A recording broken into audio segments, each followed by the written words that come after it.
رمضان المبارک کے اندر کتنے قرآن مجید ختم کرنے چاہیے اور اس کا کتنا ثواب ہے، اس بارے میں ہم آپ کو بیان کریں گے۔ آپ نے ہماری اس ویڈیو کو آخر تک دیکھنا ہے۔ کم از کم آپ کتنے قرآن مجید کا ختم کریں۔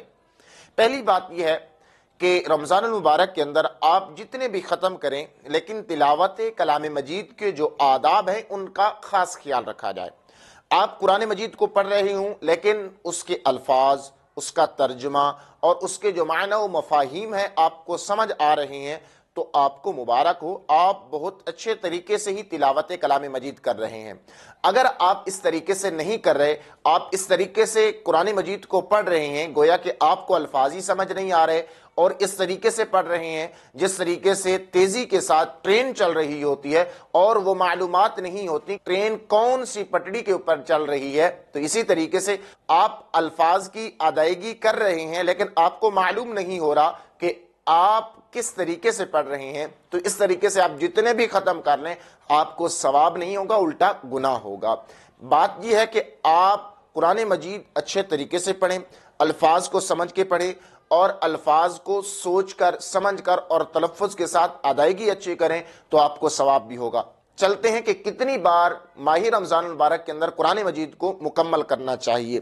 میرے آقا اعلیٰ نبی جینا علیہ الصلوۃ والسلام کے ایک غلام ہیں حضرت سیدنا امام اعظم ابو حنیفہ، آپ ایک رمضان المبارک میں 61 بار قرآن مجید ختم کیا کرتے تھے۔ 30 آپ دن میں کیا کرتے تھے، 30 آپ راتوں میں کیا کرتے تھے اور ایک آپ تراویح میں سنایا کرتے تھے مکمل ماہ رمضان المبارک کے اندر۔ تو آپ رحمت اللہ تعالی علیہ نے 45 برس عشاء کے وضو سے نماز فجر ادا فرمائی ہے۔ تو معلوم یہ ہوا کہ ایک رات اور ایک دن کے اندر 2 ہو گئے، اور ایک مکمل ماہ رمضان کی تراویح کی صورت کے اندر آپ قرآن مجید کو مکمل فرمایا کرتے تھے۔ اس طریقے سے آپ 61 بار قرآن مجید کو مکمل کیا کرتے تھے۔ اسی طریقے سے میرے آقا اعلی حضرت امام احمد رضا خان فاضل بریلی رحمت اللہ تعالی علیہ، آپ نے 30 برس کامل ہر رات ایک رکعت میں قرآن مجید مکمل فرمایا۔ یہ میرے آقا اعلی نبی جینا علیہ الصلوۃ والسلام کے غلاموں کی شان ہے۔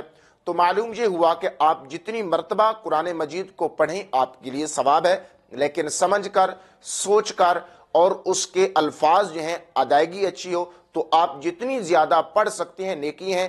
ایک نیکی جو ماہ رمضان مبارک میں کی جائے 70 نیکیوں کے برابر ہوتی ہے۔ اگر آپ اس کے اندر ایک قرآن مجید مکمل طور پہ ایک مرتبہ پڑھ لیں گے تو آپ کو 70 قرآن مجید کے برابر ثواب ملے گا۔ تو اگر آپ اس سے زیادہ ختم قرآن مجید کرتے ہیں تو آپ کو زیادہ ثواب ملے گا۔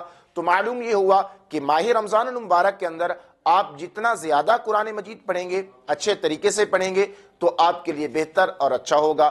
السلام علیکم ورحمۃ اللہ وبرکاتہ۔